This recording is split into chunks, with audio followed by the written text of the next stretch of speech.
Sir from 17 once again. This is my Darksiders 2 Apocalyptic difficulty video walkthrough.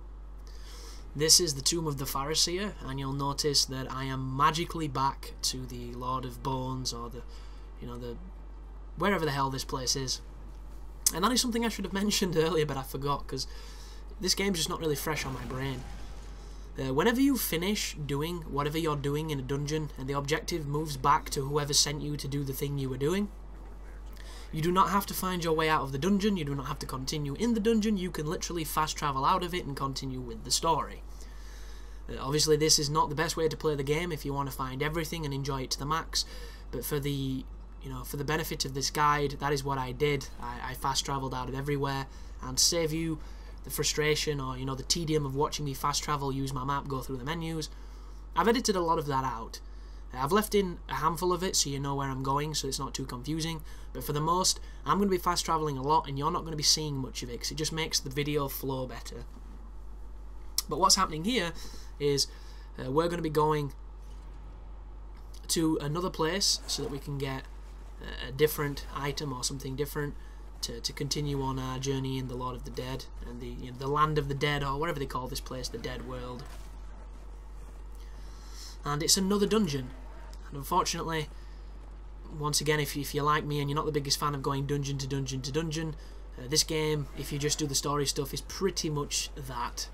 And they do introduce new things in the dungeons that make them fun and make them a little bit different, but they also recycle all of old assets, and it's, I don't know, I'm a bit mixed feelings about the pacing of the game, as I've mentioned, but I'm not going to go too much off on tangents about Darksiders 2, because the game's quite old now, and there's not that much to say, and the more I do say, the more I generally turn negative, and I don't want to be negative towards this game to put people off that might enjoy it. It's just not the game I wanted. But this is the next dungeon. This is quite an interesting, this one, because it revolves around using lifts, and I don't think we've used anything like that just yet. We're also going to get the ability to summon a spirit, which is quite a useful one, because not only is it good for combat, but it does open up some interesting puzzles. But I'm going to talk about Triton, and if you're listening, Triton, I would love a sponsorship by you, because then hopefully you'd send me 10 to 15 different headsets, because that's about how many you need to keep up with how fucking broken they are when it comes to their, just their build quality. They are one of the worst headsets I've ever used, and this is my swan song to anybody contemplating using them. Just save yourself the frustration of customer services that value about as much as what they flush down a toilet, because let's be honest here, folks, you email them, they make you do several different contrived things, and in the end it just doesn't help you anyway. You get so frustrated you end up just dropping the whole issue. And the issue, if anybody doesn't know, I paid 120 quid, which, in American money for half my audience, is probably about, I don't know, $150, $160. It's a little bit more expensive in your money, or it sounds more expensive even though your money's not worth as much as ours.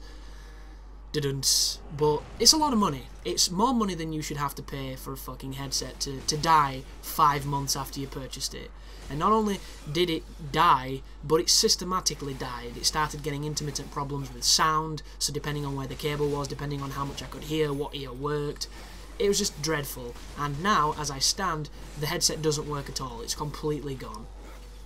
So it's sat down the back of my TV, looking perfect and flawless because I treat it better than I do most family members, and it doesn't work. And I paid all that money for that, and it's just fucking dire. It really is.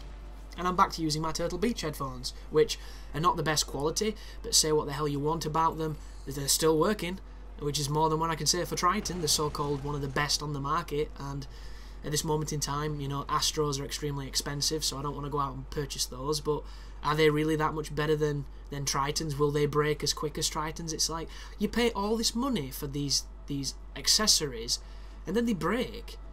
It just baffles me. It's like that we're not talking about light bulbs here, folks. We're not talking about something that's supposed to be a resource continually renewed. This is a really expensive headset, and I use headsets a lot, and it just makes it so frustrating. So this is me just putting out a public service announcement. Don't buy Triton unless you want to be ripped off. But if you want to be ripped off, just cut a hole in the bottom of your wallet. It's that simple. It's just stupid. But Dark Souls 2 has been announced, and I've done a video covering it, which you probably won't see thanks to copyright reasons for some bizarre notion, which I've already explained. But there's a couple of things I'd like to talk about it, because it is this kind of game, and it is interesting, as I'm making this puzzle look more difficult than it is. But a lot of people, somebody mentioned if I'm going to cover Dark Souls 2 like I did Dark Souls 1, and I didn't understand what he meant, and what he tried to say was, am I going to cover it late, essentially. And for anybody who doesn't know, the reason why I was late to the party with Dark Souls is because I thought the game looked like trash. I thought it looked like a generic, dark, dull, medieval action game. I didn't like the concept of any of it. It just looked dull to me. It looked extremely grim, and I don't know if you can still listen to the podcast where me and two of my friends openly smashed the game, saying how bad and how dull it looks, because it might have copyrighted music on and now be music filled or removed. But go back and listen to that podcast, because that pretty much displays how I felt about the game, because three of us were pretty much arguing why it shouldn't be on the Game of the Year list, and Aidan, who'd played it, was saying that it should, even though, to put some kind of context in, he had rung one bell and got stuck on the stray demon when he went back to the asylum. So he'd not played much of it, but what he did play had obviously impacted him quite a lot, and he thought it deserved a place on the Game of the Year. I will now famously say, if I'd have played the game, it would have been on that list, but I didn't at the time, so thus I bashed it, and it is a flaw that we all have, where we judge something before we've experienced it, and that's kind of sad, because a lot of subscribers told me to try Demon Souls, and the main reason I didn't try Demon Souls is because I just thought it looked dull. And one thing I can be at times when it comes to certain, because when a game gets hype or build around it, I can be a bit of a contrarian. Everybody told me that Demon Souls was hard. Everybody told me that it was like one of the hardest games ever. Everybody said the same about Dark Souls, and there was a part of me that was just like, I know that game is not as hard as people make out, because 75% of people who play games do so very casually, and because of that nature, not very good at them. That is not me slagging anybody off, that is just fact. The more you do something, the better you get. It's as simple as you can be with it. And if you don't put the time into games consistently, you don't get very good at them, unless you're extremely gifted and whatever, blah blah blah. So I knew that these games weren't as hard as they were going to be, but the thing that stopped me playing them was they just looked dull. They do look dull. When you watch some of them, it's just, it's brown, it's dull green, it's just medieval armour, it's swords, it's shields, it's just about as flat as it can physically be to somebody who doesn't know what it's about or isn't interested in that type of thing. And that was me. So I didn't play it. And I regret that now, I really do, because my shallow view of a game I'd not touched stopped me from playing it. When I did play it, I pretty much got obsessed with it, because I think Dark Souls is one of the best games ever made, and I would stand to that opinion, because I've put over maybe 300 hours in that game. It might be a little bit less, and to put this in some kind of context, I think only about 40 of those hours are PvP, so the rest of it is playing the campaign, which is something, there are people that complain about doing. Like, you go on any of the achievement forums and you've got some new player saying, how quickly can I beat this game because I'm hating every moment of it because it's too hard, and I actively went back to play it, not because it was too hard or anything to do with the difficulty, just because it's a really different game, and I'd never played anything like it. And when Dark Souls 2 comes out, I'm going to be covering it feverishly from the moment I get it, and I'm praying I can get it early. But as I've mentioned on the video that you might not see, that game's probably not going to come out until another year, because all we have right now is an announcement, and the announcements are generally a very long time before the game finally lands. The easiest way to tell you've got some time to wait is when there's no gameplay. There was not a single part of that trailer that was in engine, so that tells you immediately that they're still working on the components that would have made an in-engine demo possible, or an in-engine cutscene. And that's not a bad thing, because the game's probably going to look great, and they will be giving us pieces of it to keep us on the edge of our seats until it finally drops. But I wouldn't hold your breath, guys, because the whole point in game design is to take their time to make the best product that they can make. The only problem with that is because of the turnaround of other games and this annualized franchise notion nowadays, the dev cycle seems to be much shorter because they're expecting results on a much quicker scale. But if you look back in history of gaming, some games have taken 5 years to make, some games have taken longer, some games have been ruined because of how long they took to come out, like Duke Nukem, like Ghost Recon Future Soldier, purely because of delays. And then there are other games that took a long time and came out and were great, but should have come out earlier and would have looked more impressive, like Alan Wake. And an interesting bit of trivia for somebody if you don't know this. I can't really quote the source, but I remember reading it when I was looking into it, so, you know, take it with a pinch of salt. But Dark Souls was rushed. And when it came out, you know, there was problems with the developer cycle, and they did not get all the things they wanted into the game. And they still managed to make what is one of the best adventures available on this current generation of hardware.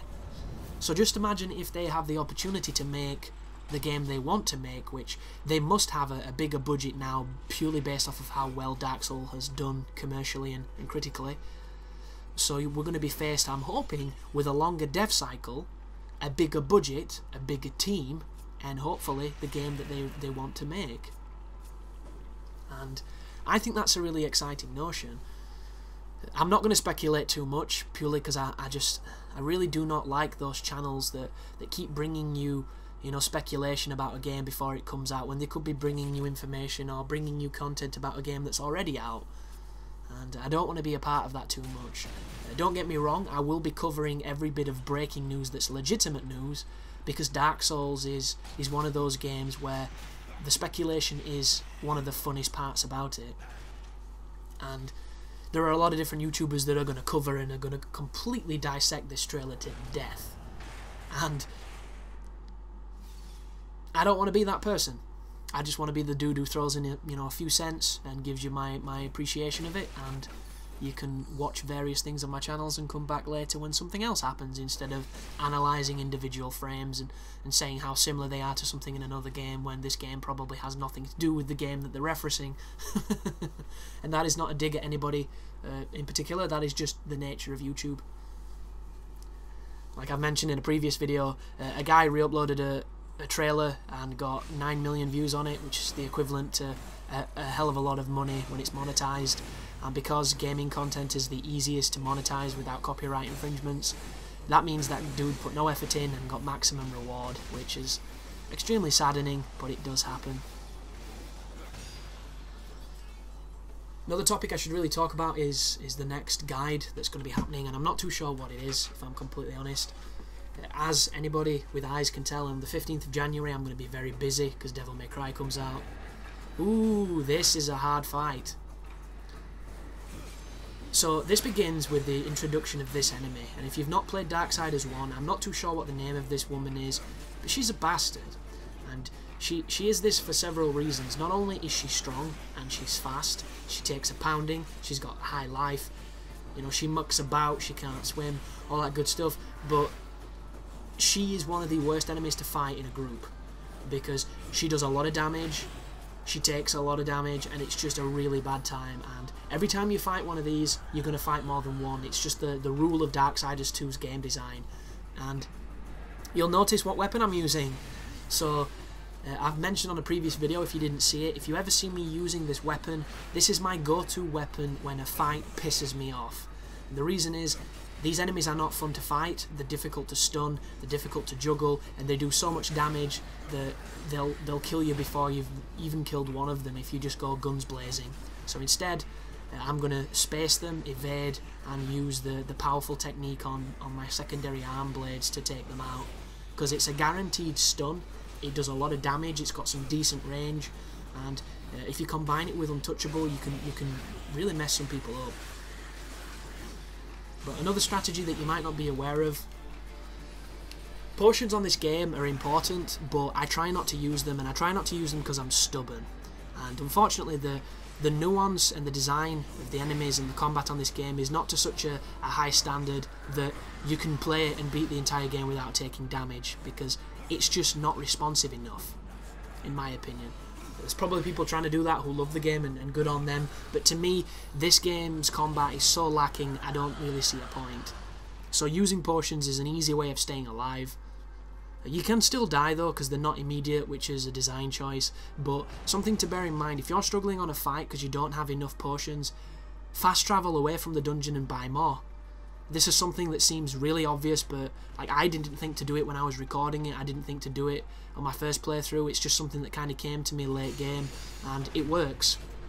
And if you're struggling on any area, fast travel away, go to the merchants, get some better armor, get some better weapons, get some potions, and it's probably going to make any struggle that you might have had completely, you know, redundant, because you'll not struggle at all. And that's something that is definitely worth knowing. And it almost seems like the game's designed in such a way for those kind of wars of attrition, because some of the gauntlets of enemies they throw at you, they're not fun. It's crazy, man. You put this combat in your game that you want people to enjoy, and then you throw 500 enemies at them at the same time, so all the finesse and all the technique goes out the window because you're bashing to stay alive. And I find that really saddening, but this video is coming to a close. I'm not going to start a new tangent or a new topic, because I'll just have to interrupt it and then remember what I'm saying on the next one, which is always a fun occasion. But in the next exciting episode of me talking over another Darksiders 2 video, you're going to find out what the next guide is going to be on the channel, what the next games I'll be covering is, a couple of projects to be expected, and maybe some suggestions for you to request some things, so get excited. Oh, so silly, but thank you for watching anyhow, and you take care.